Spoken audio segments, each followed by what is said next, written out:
मैं एग्जांपल दूं अजहर अली की, वो एक लेग स्पिनर होते थे और बड़े अच्छे लेग स्पिनर थे, लेकिन उस टाइम जो था वो आई डोंट नो कि क्या रीज़न बनी, उनका स्टाइल चेंज करने के चक्कर में, उनको और बेहतर करने के चक्कर में उनकी परफॉर्मेंस ख़राब होती गई डोमेस्टिकली। बट उन्होंने मेहनत की और मेहनत उन्होंने इतनी की कि वो फिर उसके बाद पाकिस्तान के ओपनिंग बैट्समैन बने और कैप्टन भी बने टेस्ट टीम के।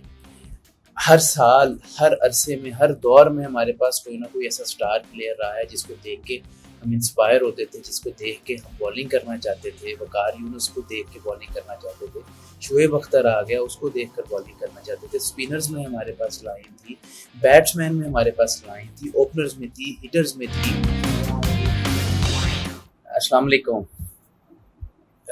स्टार्ट करेंगे हम। मोहम्मद बासित साहब ने रिसेंटली एक कमेंट किया है कि पाकिस्तान में ग्रास रूट लेवल के ऊपर क्रिकेट अब बिल्कुल ख़त्म हो गई है और हमें कोई टैलेंट नज़र नहीं आता वहाँ पर।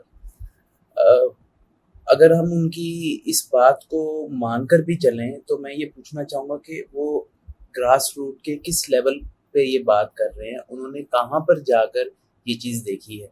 क्या वो कोई क्लब क्रिकेट चला रहे हैं, वहाँ के कोई इंचार्ज हैं, कोई डोमेस्टिक टीम के साथ हैं, किसी डिपार्टमेंट के साथ लगे रहे हैं, किसी की कोचिंग की या किसी की पर्सनल कोचिंग वो कर रहे हैं या किसी कैंप का हिस्सा रहे हैं? हमें भी पता चले कि ग्रास रूट के वो किस लेवल की बात कर रहे हैं, या वो हमारे ये गली मोहल्लों के बच्चों की बात कर रहे हैं जहाँ से हमारा टैलेंट निकलता होता था। और अगर मैं उनकी इस बात को सेकंड भी करूं और मैं ये कहूं कि यार हाँ, ये बात उनकी ठीक है कि ग्रास रूट पर हमारा अब क्रिकेट खेलने वालों का रुझान वैसा या इंटरेस्ट वैसा नहीं रहा, और वो रहे भी कैसे? कि हम लोग जब अपने टाइम में क्रिकेट खेलते थे तो हमारे पास इंस्पिरेशनल स्टोरीज होती थी पाकिस्तान टीम में। हर साल, हर अरसे में, हर दौर में हमारे पास कोई ना कोई ऐसा स्टार प्लेयर रहा है जिसको देख के हम इंस्पायर होते थे, जिसको देख के हम बॉलिंग करना चाहते थे। वकार यूनुस को देख के बॉलिंग करना चाहते थे, शोएब अख्तर आ गया, उसको देख कर बॉलिंग करना चाहते थे। स्पिनर्स में हमारे पास लाइन थी, बैट्समैन में हमारे पास लाइन थी, ओपनर्स में थी, हिटर्स में थी। तो मैं अगर ये कहूँ कि यार आज के बच्चों के पास, आज की टीम के अंदर कौन सा ऐसा स्टार प्लेयर है जिसको देख के वो इंस्पायर हों? हमारी क्रिकेट पहले पूरी दुनिया देखती थी और आज मुझे लगता है कि हमारे आजकल के बच्चे भी नहीं देखते होंगे। कुछ स्टार प्लेयर है ही नहीं, एक दो को आप निकाल दें जिनको हमने खुद से स्टार बनाया हुआ है, अदरवाइज तो हमारे पास कोई ऐसा टैलेंट है नहीं। ये बात नहीं है कि पहले वाली क्रिकेट टीम हमारी जो है मैचेस हारती नहीं थी, हारते तब भी थे वो, बट उनमें कोई दम और कोई टैलेंट नजर आता था यार। ऑन एंड ऑफ आपको कोई परफॉर्मेंसेस अच्छी आउट ऑफ द ब्लू अच्छी टीमों के खिलाफ वो चीजें चलती भी नजर आती थी। बट अब हमारे पास तो कोई ऐसी चीज रह नहीं गई। हमें देखने, हम मैच जीत भी जाते हैं बट हमें वो मजा नहीं आता। पता नहीं अब हमारे पास वाकई वो टैलेंट रह नहीं गया या टैलेंट ढूंढने वाली वो आंख नहीं रह गई कि अब शाहिद अफरीदी और अब्दुल रजाक जिस नंबर पर स्पॉट पर आते थे, अभी तक देख लें हमें, मुझे लग रहा है 10 साल से ऊपर हो गया, अभी तक वहां पर हमें कोई उनकी रिप्लेसमेंट नजर नहीं आई।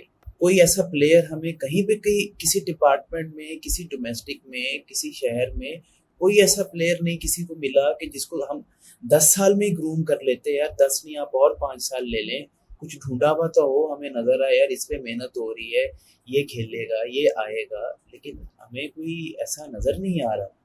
ठीक है, ग्रास रूट लेवल से तो प्लेयर देखे निकलते हैं, बाबर आजम भी वहीं से निकल के आए हैं, शहीन शाह भी वहीं से निकल के आए हैं, नसीम शाह भी वहीं से निकल के आए हैं। नसीम शाह के भाई उबैद शाह है जिनके बारे में वो सुनने में आ रहा है कि टीम में शामिल कर रहे हैं, but that's a separate topic. But ये लोग वहीं से निकल के आए हैं, इन पे मेहनत हुई है। बट मेरा क्वेश्चन यहाँ पर ये है कि जब हमने लेफ्ट आर्म बॉलर्स हमें चाहिए होते थे मोहम्मद आमिर के बाद, तो हमने लाइन लगा दी। हमें जब स्पिनर्स चाहिए थे उसके जो हमारा था सईद अजमल के बाद, हमने वो लाइन लगा दी। लेकिन बात तो ये है कि हमारा इसमें क्या, हम किस माइंडसेट के साथ जाना चाह रहे हैं, हमें हमें भी पता चले। कुछ क्लैरिटी नहीं नजर आती, एक तरफ चलते हैं तो बस उसी की तरफ चलते हुए नजर आ रहे हैं। कोई मैनेजमेंट के अंदर हमें कोई डिसीजन पावर नजर नहीं आती। अब टेस्ट मैचेस होने वाले हैं, ठीक है, आपके अभी वेस्ट इंडीज के साथ है, फिर उसके बाद इंग्लैंड के अंदर है। इंग्लैंड के अंदर लास्ट हमने आई थिंक 20 में खेल रहा था जब अजहर अली कैप्टन थे, उसके बाद से अब हम खेलने जा रहे हैं वहाँ पे। तो उसकी क्या प्रिपरेशन करके जा रहे हैं, हर टूर्नामेंट से पहले हमें ये बताया जाता है कि जी कि हमने नए लड़के डाले हैं और अब हम इनको टाइम देंगे और इनकी प्रिपरेशन कर रहे हैं। टूर्नामेंट हारने के बाद कहा जाता है जी कि नए प्लेयर्स अभी जो हैं वो तैयार नहीं है, तो पुराने प्लेयर्स को शामिल कर लिया जाए। ऐसे ही चलता आ रहा है और यही चीज़ हम देखते नजर आ रहे हैं। पीएसएल को कहा जाता था जी कि यहाँ से यंगस्टर्स फाइंड आउट होंगे, नया टैलेंट मिलेगा, मिले भी। सुफियान मुकीम है, मिनास ब्रदर्स हैं, माँ सदाकत हैं, अली रजा जैसे बॉलर्स मिले हैं। अब ये टैलेंट इनको मिल गया है, ठीक, ये टैलेंट है, सबने माना है यहाँ पे पीएसएल में। सब एंकर्स ने, आपके सीनियर जर्नलिस्ट हो गए, हमारे जितने साबिक प्लेयर्स थे, सब ने म्यूचुअल कंसेंसस है कि जी कि ये एक अच्छे प्लेयर है। अब ये अच्छे प्लेयर को टूर्नामेंट जब कोई खिलाएंगे और ये नहीं चल सकेंगे, तो इसमें किसका फॉल्ट होगा? सिस्टम तो एक नया बन गया, बना रहे हैं, उन्होंने बता दिया है कि जी के आपके पॉइंट बेस्ड सिस्टम होगा, डोमेस्टिक के पॉइंट्स होंगे, वहाँ से पॉइंट्स होंगे, ठीक है। इन लोगों ने, इन बच्चों ने परफॉर्मेंस दी है, बट ये अगर आगे जाके वहाँ पे परफॉर्मेंस नहीं कर पाएंगे तो इसका जिम्मेदार कौन होगा? ये प्लेयर्स नहीं होंगे, इसका जिम्मेदार होंगे जो आज के कोचेज हैं, जो ये उन लोगों के बारे में बात कर रहा हूँ कि जिन्होंने अभी, जब इनकी अच्छी परफॉर्मेंसेस थी, इनमें फ्लॉज नहीं निकाले, इनको ग्रूमिंग नहीं दी, जो कि जब ये सीनियर प्लेयर के साथ जाकर बड़ी टीमों के खिलाफ खेलेंगे और ये हो सकता है कि शुरू में फ्लॉप हों, इनकी मेंटोरिंग उस टाइम कौन करेगा? इनको मेंटली स्ट्रांग कौन करेगा और वापस टीम में कौन लेके आएगा? ये चीज़, इस कंडीशंस के बारे में, इस सिस्टम के बारे में मैं बात कर रहा हूँ। क्योंकि देखें, ऐसी बात नहीं है कि जी प्लेयर्स आपके हर मैच में चलते हैं और वो उसमें कोई आपको कोई फ्लॉ नज़र नहीं आता, होता है, सब में होता है।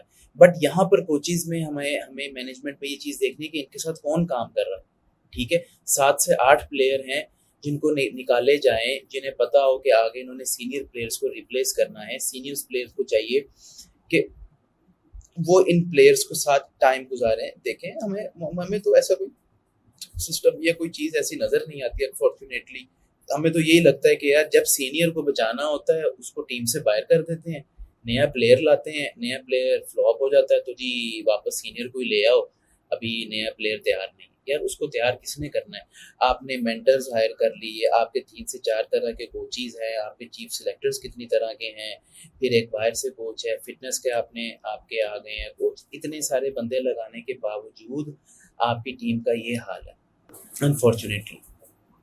तो ये चीज़ें हम तो खैर जो है, जो अच्छी चीज़ होती है उसके बारे में भी बात करते हैं कि पॉइंट बेस्ड सिस्टम है, आपके डाटा ड्रिवन सिस्टम होगा, अच्छी चीज़ है, वो आएंगे, बाइसनेस ख़त्म हो जाएगी, ठीक है।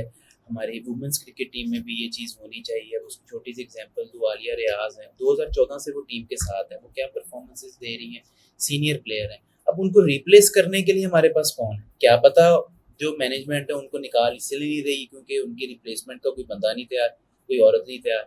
अब वो तैयार किसने करनी थी? वो मैनेजमेंट नहीं करनी थी।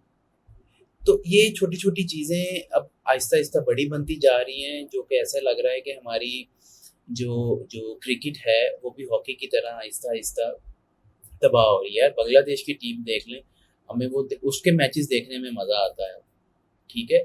तो ये हमारे कोचेज़ को चाहिए, हमारे सिलेक्टर्स को चाहिए कि यार, और सिर्फ आपके इंटरनेशनल टीम के नहीं, डोमेस्टिक के भी, पीएसएल में जो कोचेज़ कर रहे हैं आपकी टीम्स को, उनको भी ये चीज़ चाहिए। एक प्रॉपर, एक टोटल कंसेंसस होना चाहिए, ठीक है? टैलेंट मिलता है, टैलेंट को आपको चेंज भी कर सकते हैं। अब मैं एग्जांपल दूँ अज़हर अली की, वो एक लेग स्पिनर होते थे और बड़े अच्छे लेग स्पिनर थे। लेकिन उस टाइम जो था वो आई डोंट नो कि क्या रीज़न बनी, उनका स्टाइल चेंज करने के चक्कर में, उनको और बेहतर करने के चक्कर में उनकी परफॉर्मेंस ख़राब होती गई डोमेस्टिकली। बट उन्होंने मेहनत की और मेहनत उन्होंने इतनी की कि वो फिर उसके बाद पाकिस्तान के एक ओपनिंग बैट्समैन बने और कैप्टन भी बने टेस्ट टीम के। तो टैलेंट हमारे पास है। अब ये टैलेंट ही था जो लेग स्पिनर से अपने आप को मूव कर गया बैटिंग के अंदर। इस तरह के और बहुत से टैलेंट हमें मिलेंगे, बट हमें देखने वाली वो आँख भी चाहिए। हर टाइम क्रिटिसिज्म से बात नहीं बनेगी, बैक भी करना चाहिए। हमारे जो डोमेस्टिक लेवल के ऊपर क्रिकेट है वो वीक है, वो हमारी इतनी अच्छी नहीं है कि हम लोग एक प्लेयर को बना पाएँ, जो कि रिप्लेस कर सके आगे प्लेयर्स को। हमें हमारे पास बहुत सी ऐसी एग्ज़ाम्पल्स हैं और ये सबको पता है कि हमारे सराउंडिंग के अंदर बांग्लादेश, इंडिया की हम बात तो करते हैं कि जी इंडिया की बी टीम में से 3 टीमें निकल आएँ ए, बी और सी। वो कैसे निकल आएँगी? क्योंकि उन्होंने डोमेस्टिक अपनी स्ट्रॉन्ग की हुई है। उनका एक सिस्टम है। अब हमारी वेस्ट इंडीज़ और इंग्लैंड के खिलाफ टेस्ट सीरीज़ है, लेट्स सी कि क्या बनेगा। आई होप सो कि उससे पहले कोई कंट्रोवर्सी ना आ जाए कि जी शान मसूद कैप्टन नहीं होंगे, कौन होगा, ये होगा। तो देखें क्या बनता है, लेट्स सी। Thank you.